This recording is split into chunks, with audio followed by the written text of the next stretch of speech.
Hello guys, तो एक बार फिर से आपका स्वागत है हमारे यूट्यूब चैनल में। आज की इस वीडियो में हम लोग डिस्कस करेंगे स्टेप्स इन्वॉल्व इन कास्टिंग प्रोसेस।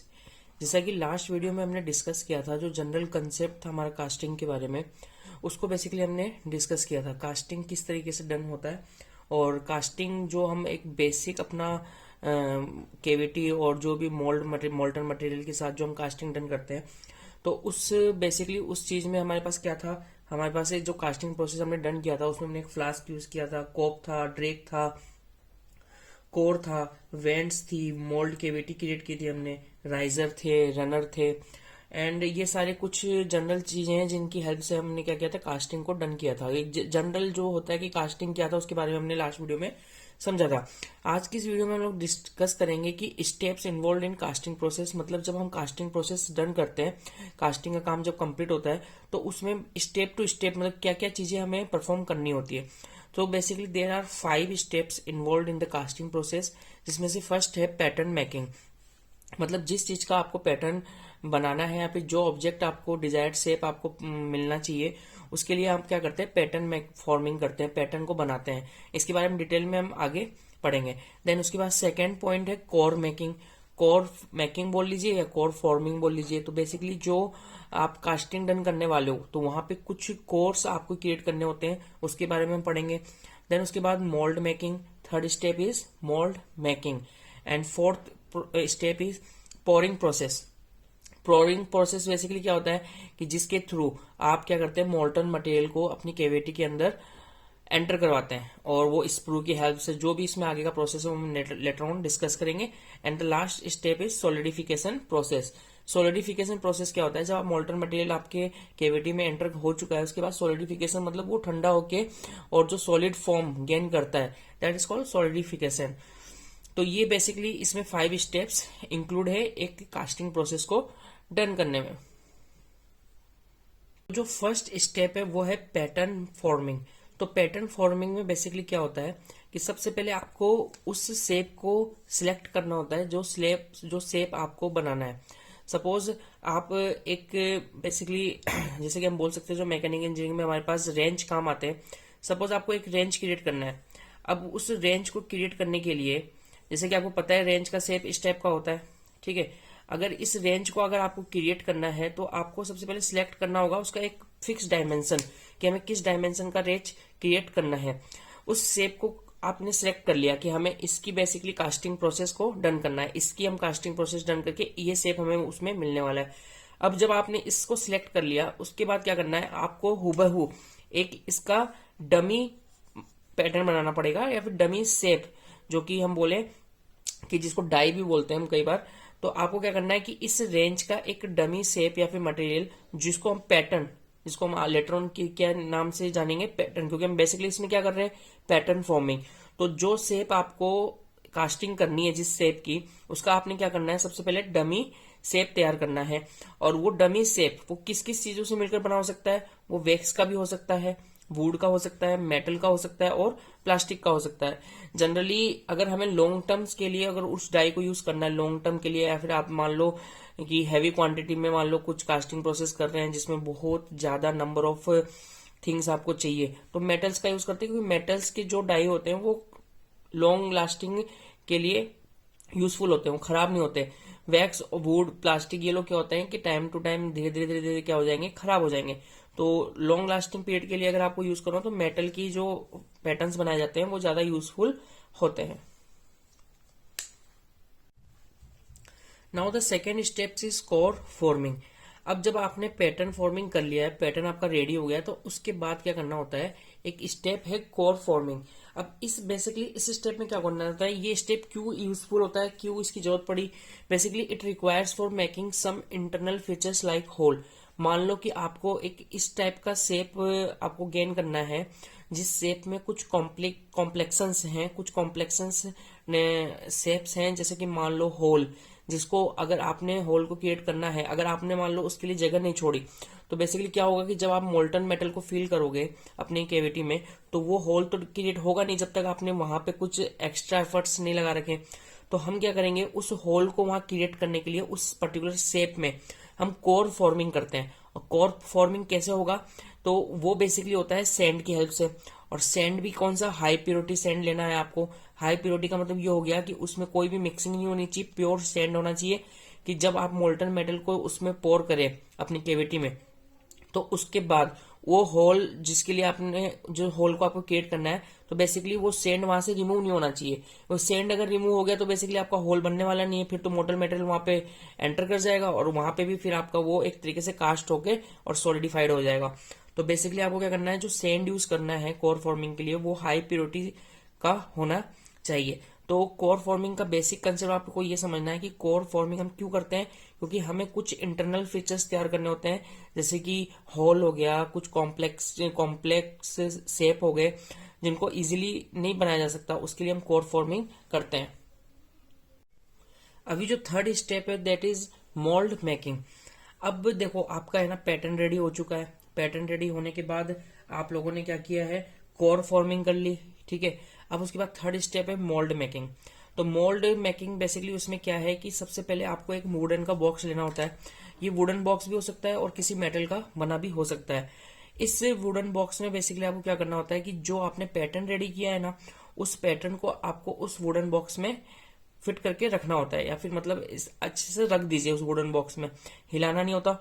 और उसके बाद क्या करना होता है कि उस पैटर्न के ऊपर आपको सैंड को, ठीक है, सैंड को उस पैटर्न में ऊपर से डालना होता है। अब उसको डालते डालते वो पूरा जब फील हो जाएगा तो उसको आपको टाइटली डालना होता है। क्या करना होता है, टाइटली आपको सैंड को फील करना होता है उसमें। और ऐसा करने से क्या होगा कि जैसे मान लो आपने टाइटली उसको फील किया तो बीच में कहीं पे भी उसमें होल नहीं होना चाहिए। सबसे इंपॉर्टेंट प्रोसेस है, क्योंकि जब आप मोल्ड तैयार कर रहे हो तो अगर बीच में कहीं होल रह गया तो फिर वहां पे एयर बबल्स क्रिएट होंगे और आपकी जो केविटी है वहां पे वो एयर फ्लो करते हुए आपके बेसिकली जो आपने शेप बनाना है उसमें फिर वो होल्स क्रिएट हो जाएंगे। तो आपको बेसिकली सैंड को क्या करना है, टाइटली उसमें फिल करना है। उसके बाद आपको क्या करना है, उस बॉक्स को रिवर्स कर देना है। बॉक्स को रिवर्स करने के बाद जैसे ही आप अपना जो आपने जो उसमें पैटर्न को रखा हुआ था उस पैटर्न को आप रिमूव कर दो। अब पैटर्न को जैसे आप रिमूव करोगे तो बेसिकली आपने जस्ट बिकॉज जो सैंड था उसको टाइटली उसमें फील किया था, तो इससे क्या होगा कि जैसे आपने पैटर्न को वहां से रिमूव किया तो उसका इमेज वहां पे क्रिएट हो जाता है। अब उस इमेज को क्रिएट होने के बाद वहां पे बेसिकली उसकी एक जगह बन चुकी है। अब उसके बाद क्या करो, आप क्रिएट रनर एंड गेट, जो आपको रनर बनाना है, गेट बनाना है, वो सब क्रिएट कर लो। और उसको क्रिएट करने के बाद, क्योंकि ये ऐसे यूजफुल स्टेप है क्योंकि बाद में ये चीज नहीं बन सकती, रनर और गेट आपको पहले ही क्रिएट करने पड़ेंगे। और जैसे कि ये एक चीज समझ लीजिए कि जैसे ये वाला जो प्रोसेस है ना, जो ये वाला प्रोसेस हम लोग डन कर रहे हैं, बेसिकली ये क्या है, दिस इज द ड्रैग। इसको हम क्या बोलेंगे, ड्रैग। क्योंकि अभी जो हम जो स्टेप फॉलो कर रहे थे वो ड्रैग का काम था। क्योंकि जैसे कि मैंने बताया जो फ्लास्क होता है हमारा, वो फ्लास्क बेसिकली 2 पार्ट्स में होता है, कि एक तो होता है कोप एंड एक क्या होता है, ड्रैग। तो जो नीचे वाला पोर्शन हम तैयार कर रहे हैं पैटर्न को रख के, दैट इज कॉल्ड ड्रैग।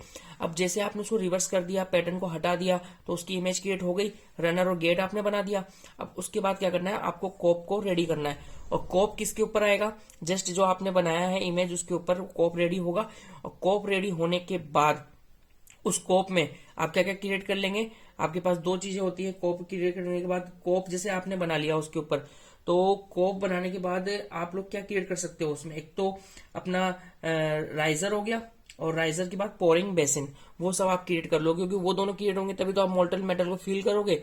और मोल्टन मेटल फील होने के बाद आपका जो मेटल पूरा कवर करने के बाद ऊपर आता है राइजर के थ्रू, तो वो सारी चीजें आपको इन दोनों चीजों से देखने को मिलेगी। अब जो आपका फोर्थ स्टेप है that is the pouring process. Pouring process क्या, देखो अब आपका है ना मोल्ड भी रेडी हो चुका है। मोल्ड रेडी होने के बाद करना क्या है, बेसिकली आपको पोरिंग प्रोसेस डन करना है। क्योंकि जिस मटेरियल की आप कास्टिंग चाहते हो तो उस मटेरियल को मोल्ड करो और उसमें फील कर दो। तो बेसिकली मोल्टन मेटल को फील करना ही क्या कहलाता है, पोरिंग। तो पोरिंग प्रोसेस को डन करने के लिए सबसे पहले आपको क्या करना है कि जो मटेरियल आप यूज करना चाहते हो अपनी कास्टिंग में उसको सिलेक्ट कर लो। उसको सिलेक्ट करने के बाद उसको आपको बेसिकली क्या करना होगा, मेल्ट करना होगा। क्या करना होगा, मेल्ट करना होगा। और मेल्टिंग के टाइम आपको ये चीज ध्यान रखना है कि जितनी भी इम्प्योरिटीज है उसमें वो रिमूव हो जाए। तो इम्प्योरिटीज अगर उस मटेरियल में रहेंगी तो वो बेसिकली गैस क्रिएशन का काम करेगी, और गैस क्रिएट अगर होगी तो वहां पे फिर बेसिकली आपका जो कास्टिंग प्रोसेस है वो परफेक्टली डन नहीं हो पाएगा। तो जो हम जब उसको मेल्टिंग करते हैं, उस मटेरियल का उसको मेल्ट करते हैं, तो उसमें डी गैसिंग और फ्लक्सिंग जैसे प्रोसेसेस होते हैं जिनकी यूज से उसकी इम्प्योरिटीज को हम दूर कर सकते हैं। देन उसके बाद मोल्टन मेटल को फिल्टर कर लो, क्योंकि हमें जो कास्टिंग जिस मटेरियल का चाहिए तो वो मटेरियल बिल्कुल फिल्टर पोजीशन में होना चाहिए।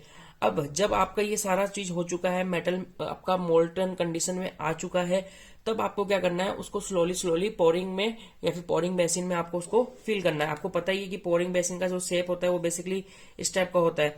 अब वो इस टाइप का शेप क्यों बनाया जाता है, इसको हम स्प्रू के नाम से भी जानते हैं।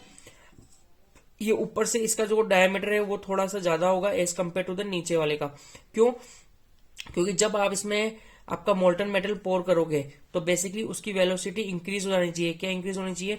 वेलोसिटी। क्योंकि अगर वेलोसिटी उस मोल्टन मेटल की इंक्रीज होगी तभी तो वो रनर के थ्रू आगे स्पीड से अपने कैविटी में जा पाएगा। तो आपको ये ध्यान रखना है कि जब आप इसको फिल करो तो उसमें गैसेस जो है वो बिल्कुल कम बने। गैसेस कम बनेंगे तभी आपका कास्टिंग प्रोसेस अच्छा होगा। और उसके लिए हम एक चीज यूज करते हैं, क्या? वेंट ट्यूब यूज करते हैं। उस वेंट ट्यूब से क्या होता है कि आपका जो भी गैसेस बन रहा है आपके उस वे में जहां से आप मोल्टन मेटल को एंटर करवा रहे हो, तो वहां से जो भी गैसेस क्रिएट होती है वो सारी वेंट के थ्रू कहाँ निकल जाती है? बाहर निकल जाती है एनवायरमेंट में। अब देखो आपका जो लास्ट प्रोसेस है that is the solidification process.